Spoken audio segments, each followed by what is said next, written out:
Good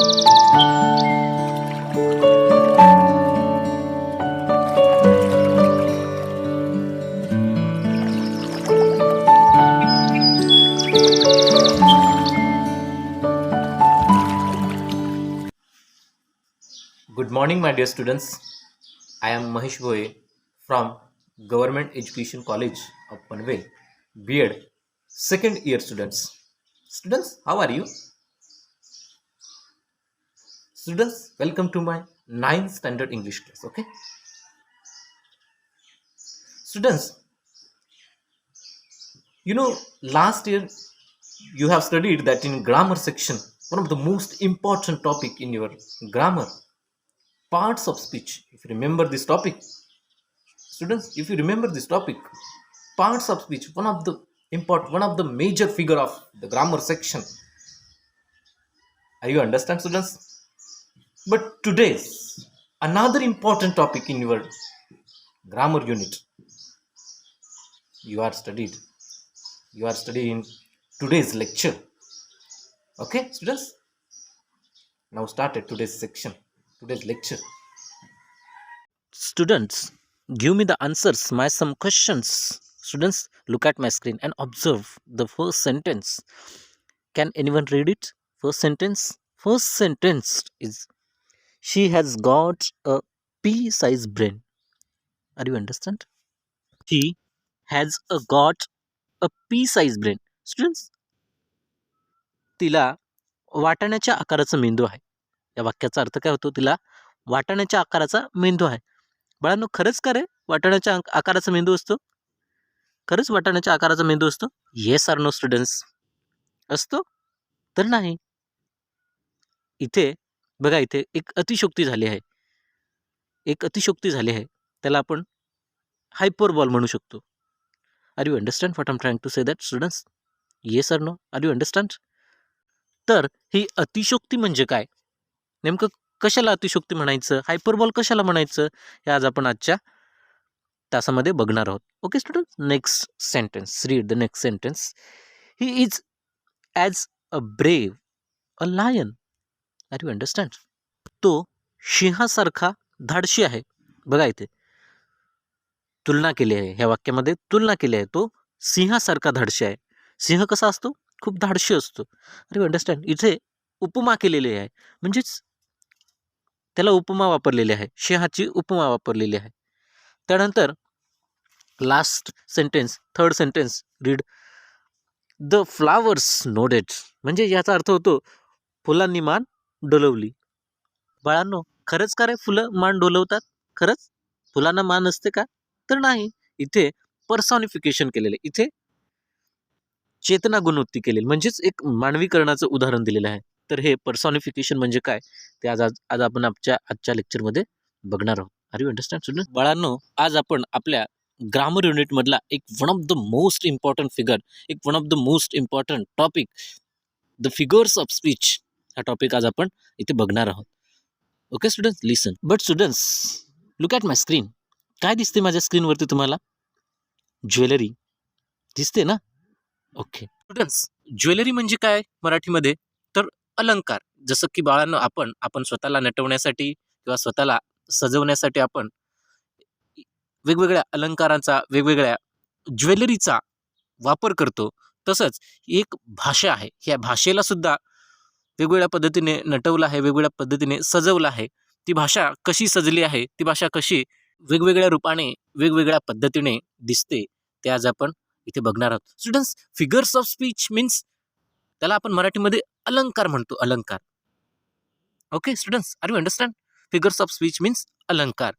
but students, हे अलंकार, हे फिगर्स ऑफ स्पीच बहुतांश वेळा आपल्याला पोयममध्ये बघायला मिळतात, कवितेमध्ये बघायला मिळतात. मग बऱ्याचशा कवितेमध्ये आपल्याला एखाद्या कवितेमध्ये तुलनासुद्धा केली असते, किंवा काही सेंटेन्स, काही वर्ड्स आपल्याला रिपीट आलेले असतात. मग त्या ठिकाणी आपण फिगर्स ऑफ स्पीच वापरलेले आहेत असं आपण म्हणतो. But what is figures of speech? नेमकं काय आहे figures of speech? What is the definition of the figures of speech, different types of figures of speech? Are you understand what I'm trying to say that, students? Figures of स्पीचमधल्या definition किंवा sentence कशी ओळखायचे हे आज आपण आपल्या आजच्या लेक्चरमध्ये बघणार आहोत. तर ह्या पोएममध्ये येत असतं हे figures of speech.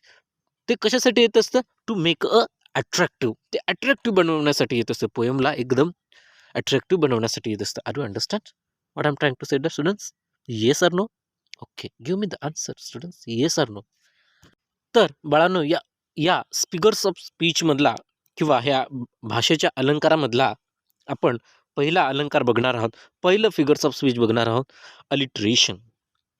Alliteration means मराठीमध्ये त्याला आपण अनुप्रास अलंकार म्हणतो. Alliteration. Students, I am read the definition of alliteration. You are listen carefully. Alliteration is consist of the repetition of sounds of the sounds or of the letters at the beginning of two or more words. Listen students, काय आहे definition? तर एखाद्या वाक्यामध्ये शब्दाच्या सुरुवातीला एखादा sound जर repeat येत असेल त्या वाक्यामध्ये, आय डू अंडरस्टँड, तर त्याला आपण अनुप्रास अलंकार म्हणतो. Listen student, the words beginning of the sounds in repeat and repeat in the sentence, that is called alliteration. वाक्यामध्ये जर एखादा वर्ड्स किंवा शब्दाच्या सुरुवातीला एखादा साऊंड जर रिपीट होत असेल तर त्याला आपण अनुप्रास अलंकार म्हणतो. Listen students, example for example, dirty dolphin drove across the ocean. Listen student, first example is dirty dolphin drove across the ocean. Listen student, D. आपली डेफिनेशन काय स्टुडंट्स? वाक्यामध्ये जर एखादा शब्दाच्या सुरुवातीला एखादा अक्षर जर पुन्हा पुन्हा येत असेल तर त्याला आपण अनुप्रास अलंकार म्हणतो. इथे बघा, डी, डर्टी डॉल्फिन्स ड्रॉव. बघा इथे वाक्यामध्ये शब्दाच्या सुरुवातीला सेम साऊंड येतोय. Are you understand? तर असा हा सेम साऊंड येत असेल वाक्यामध्ये शब्दाच्या सुरुवातीला तर त्याला आपण अनुप्रास अलंकार म्हणतो, म्हणजेच alliteration. Okay student, listen next example, purple pandas painted portraits. Are you understand? Listen students, I repeat this sentence. Purple pandas painted portraits. Are you understand? बघा इथे वाक्यामध्ये पी हा साऊंड रिपीट होत आहे. Listen, purple pandas painted portraits. Are you understand? चारही जागी चारही वर्ड्सला हा पी साऊंड रिपीट करत आहे. That is called alliteration, means अनुप्रास अलंकार. स्टुडंट्स, आर यू अंडरस्टँड अनुप्रास अलंकार? आता तुम्हाला अनुप्रास अलंकार ओळखता येईल. बाळांनो, एकदम साधी आणि सोपी डेफिनेशन आहे, एकदम साधी सोपी व्याख्या आहे. जर वाक्यामध्ये एखादा साऊंड शब्दाच्या सुरुवातीला पुन्हा येत असेल तर त्याला आपण अनुप्रास अलंकार म्हणतो. Listen students, are you understand?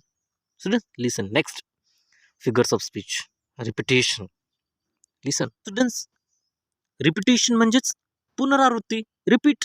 शब्दाचाच आपल्याला त्याचा अर्थ कळून जातो. रिपिटेशन, रिपीट होते ते. Repetition, I am read the definition of repetition. We are listen carefully. Repetition means words, phrases और lines are sentence repeated again and again. Listen, बघा बाळांनो, बहुतांश वेळा आपल्याला बघायला मिळते एखाद्या कवितेमध्ये वर्ड्स किंवा लाईन्स किंवा फ्रेजेस आपल्याला सेंटेन्स आपल्याला रिपीट बघायला मिळतात. बऱ्याचशा अशा कविता आहेत आपण त्या तिथे आपल्याला रिपीट साऊंड्स बघायला मिळतात. तर त्याला आपण एक पुनरावृत्ती अलंकार असं म्हणतो. Students, are you understand? तर या पुनरावृत्ती अलंकाराची सुद्धा काही आपण उदाहरणे बघणार आहोत, म्हणजे तुम्हाला लगेचच लक्षात येईल. Okay students, my love is like a red rose.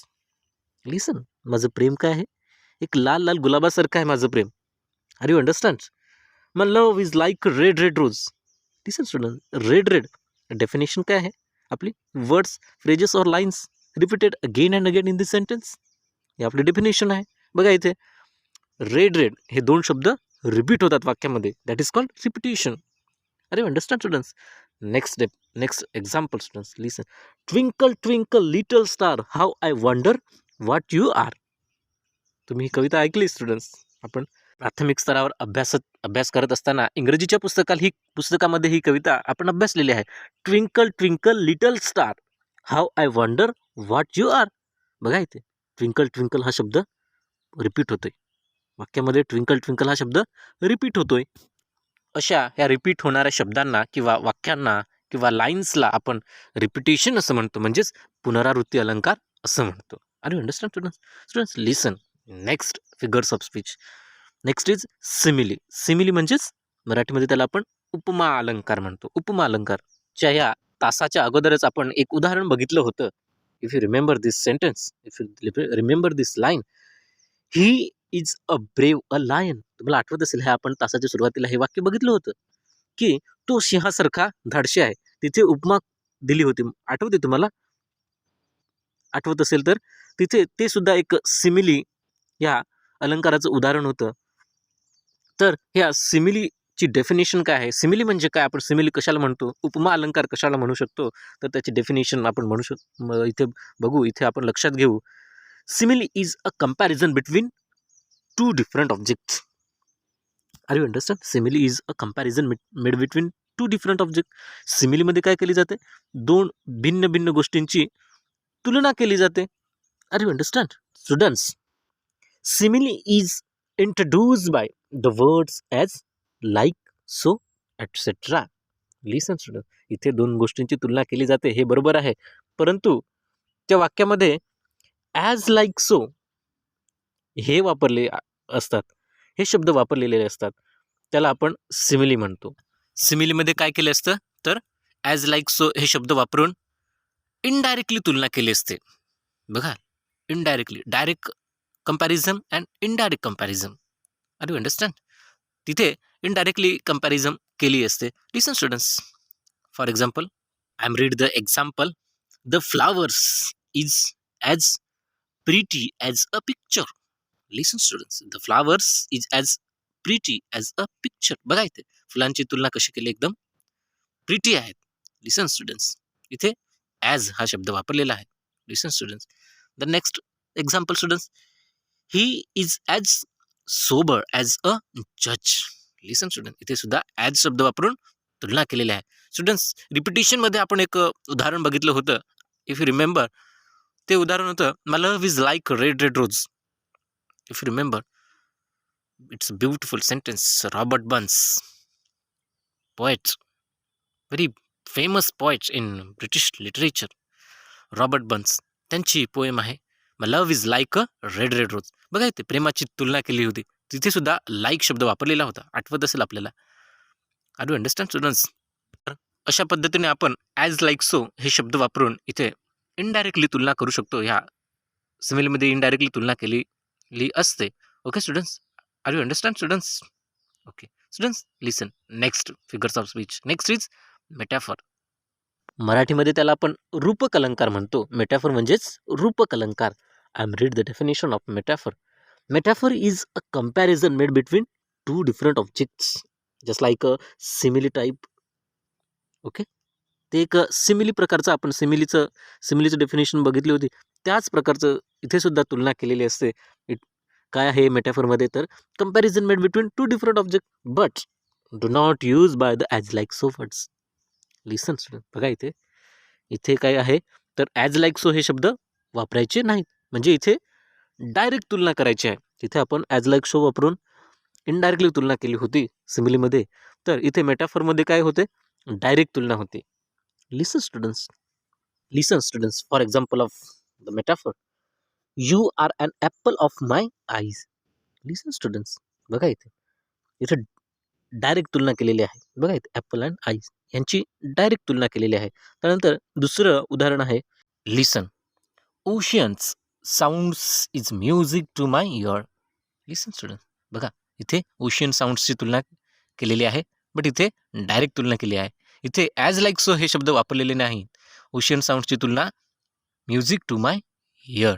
Listen students, बघा आपण ह्या मेटाफोरची सुद्धा डेफिनेशन बघितलेली आहे. इथे थोडासा कॉन्ट्रास्ट लक्षात घ्यायचा आहे, सिमिली आणि मेटाफोर या दोघांमधला. बघा students, next figures of speech. Next is hyperbole. Hyperbole means अतिशोक्ती. लिसन स्टुडंट्स, अतिशोक्ती, इथे एक अतिशोक्ती वापरलेली आहे. लिसन, डेफिनेशन ऑफ अतिशोक्ती. Hyperbole use the exaggeration for emphasis or effects. Listen students, hyperbole means जोर किंवा परिणामकारासाठी केलेली अतिशोक्तीचा वापर त्याला आपण हायपरबॉल किंवा अतिशोक्ती असं म्हणू शकतो. लिसन स्टुडंट्स, एक्झाम्पल ऑफ अतिशोक्ती किंवा हायपरबॉल. एव्हरीबडी नो दॅट, म्हणजेच प्रत्येकाला ते माहिती आहे. काय माहिती आहे? Everybody know that. इथे सुद्धा बाळांनो अतिशोक्तीचा वापर केलेला आहे. Everybody know that. Listen students, next sentence, next example. I could do this forever. I could do this forever. मी हे कायमचे करू शकलो. काय करू शकलो ते काय माहिती नाही. इथे ही सुद्धा एक अतिशोक्ती आहे.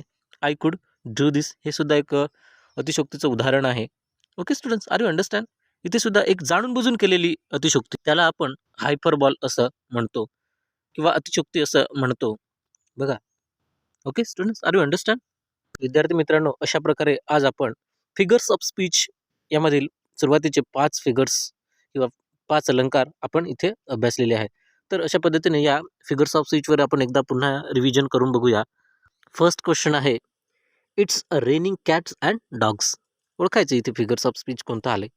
It's a raining cats and dogs. Students, very simple. It's a metaphor. इथे तुलना केली आहे. बघा, it's a raining cats and dogs.